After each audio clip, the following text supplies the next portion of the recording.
Assalamualaikum warahmatullahi wabarakatuh. Perkenalkan, nama saya Sandi dari Prodi Manajemen Bisnis Syariah, Fakultas Ekonomi dan Bisnis.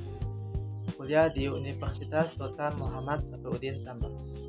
Baiklah, di video kali ini saya akan menjelaskan materi tentang Amsal Al-Quran untuk memenuhi UTS mata kuliah Ulumul Quran dengan dosen pengampu Ibu Kartini SOSME.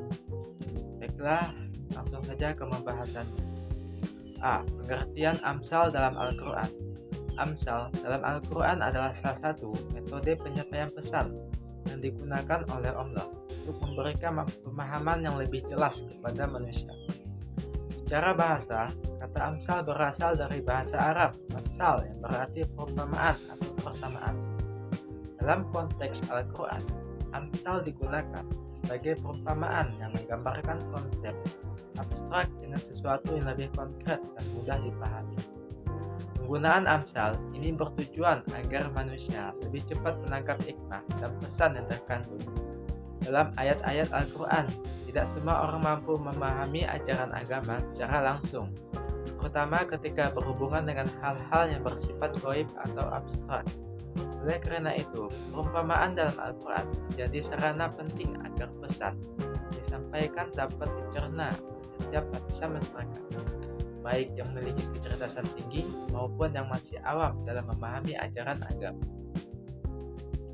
Al-Quran banyak menggunakan Amsal untuk menjelaskan konsep keimanan, perbedaan antara kebenaran dan kebatilan, serta perumpamaan tentang kehidupan dunia dan akhirat.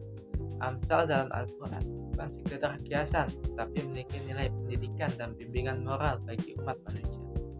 Dengan memahami Amsal, seseorang dapat lebih mudah menginternalisasi ajaran Islam dalam kehidupannya. Allah sering menggunakan perumpamaan dengan hal-hal yang sudah dikenal manusia, seperti cahaya, air, pohon, hewan, dan berbagai fenomena alam, agar lebih mudah dipahami. Penggunaan elemen-elemen alam dan Amsal bukanlah sesuatu yang kebetulan, melainkan memiliki makna mendalam yang sesuai dengan fitrah manusia, yang cenderung lebih memahami sesuatu dari pengamatan terhadap lingkungan sekitar. Melalui metode ini, Al-Quran mengajarkan manusia untuk lebih banyak merenungkan kehidupan dan mengambil hikmah dari fenomena alam yang mereka saksikan sehari-hari.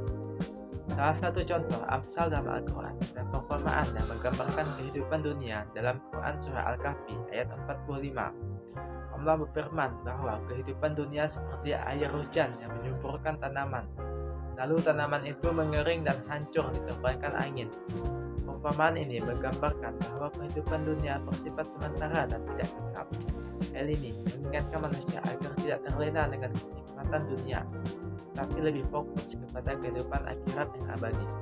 Kehidupan dunia seringkali memberikan ilusi keabadian dengan berbagai kenikmatan yang ditawarkan seperti harta, jabatan, dan popularitas. Namun pada hakikatnya, semua itu bersifat fana dan akan sirna seiring berjalannya waktu. Dengan memahami Amsal ini, manusia diharapkan dapat mengalihkan perhatiannya dari kecintaan yang berlebihan terhadap dunia menuju persiapan menghadapi kehidupan akhirat yang kekal. B. Jenis-jenis Amsal dalam Al-Quran. Amsal dalam Al-Quran memiliki berbagai bentuk yang digunakan untuk menyampaikan pesan secara lebih jelas kepada manusia. Para ulama telah melakukan kajian mendalam mengenai perumpamaan ini dan mengelompokkannya ke dalam beberapa jenis berdasarkan struktur dan cara penyampaiannya. Tujuan utama dari Amsal adalah untuk membantu manusia memahami konsep-konsep keimanan, kehidupan, dan hukum Allah melalui ilustrasi yang lebih konkret dan mudah dipahami. Karena manusia memiliki tingkat pemahaman yang berbeda-beda, Allah menggunakan metode ini agar ajarannya dapat diterima dengan baik oleh semua golongan, baik yang memiliki kecerdasan tinggi maupun yang masih awam dalam memahami agama. Selain itu, Amsal juga berfungsi sebagai sarana pendidikan dan refleksi bagi umat manusia, agar mereka dapat merenungkan hakikat kehidupan dan mengambil hikmah dari setiap perumpamaan yang Allah sampaikan dalam Al-Quran. Secara umum, para ulama membagi Amsal dalam Al-Quran menjadi 3 jenis utama, yaitu yang pertama, Amsal Musaharahah, perumpamaan yang jelas. Kedua, Amsal Kafiyah, perumpamaan yang tersirat dan Ketiga, amsal mursal, perumpamaan yang umum. Masing-masing jenis memiliki karakteristik yang unik dalam penyampaiannya serta tujuan yang berbeda dalam memberikan pemahaman kepada manusia. Pertama, amsal musaharah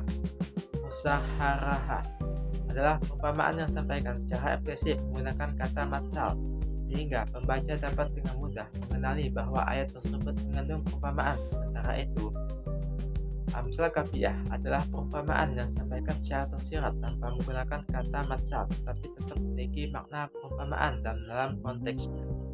Adapun amsal mursal adalah perumpamaan yang bersifat umum dan dapat diterapkan dalam berbagai aspek kehidupan tanpa dikaitkan dengan hal tertentu secara spesifik. Dengan memahami pembagian ini, seseorang dapat lebih mendalam dalam menangkap makna yang terkandung dalam setiap ayat Al-Quran yang menggunakan perumpamaan sebagai metode pencapaian pesan. C. Fungsi dan hikmah amsal dalam Al-Quran. Amsal dalam Al-Quran memiliki peran yang sangat penting dalam menyampaikan pesan-pesan keagamaan dan moral kepada manusia. Sebagai kitab petunjuk, Al-Quran menggunakan berbagai metode penyampaian agar pesan yang terkandung dalamnya dapat dipahami oleh berbagai lapisan masyarakat dengan tingkat kecerdasan dan pengalaman yang berbeda. Salah satu metode paling efektif adalah penggunaan perumpamaan atau amsal dengan memberikan ilustrasi yang relevan dan mudah dipahami. Al-Quran membantu manusia untuk lebih memahami makna yang terkandung dalam ajaran Islam. Perumpamaan ini tidak hanya berfungsi sebagai sarana penjelasan, tapi juga sebagai bentuk pendidikan dan peringatan bagi umat manusia, agar mereka dapat mengambil pelajaran dari setiap kisah dan analogi yang disebutkan dalam Al-Quran. Fungsi utama amsal dalam Al-Quran adalah menciptakan pemahaman ajaran Islam. Bagaimana diketahui tidak semua orang mampu memahami konsep-konsep teologis dan hukum Islam secara langsung. Oleh karena itu, Al-Quran menggunakan perumpamaan agar pesan-pesan tersebut mudah dicerna oleh akal manusia.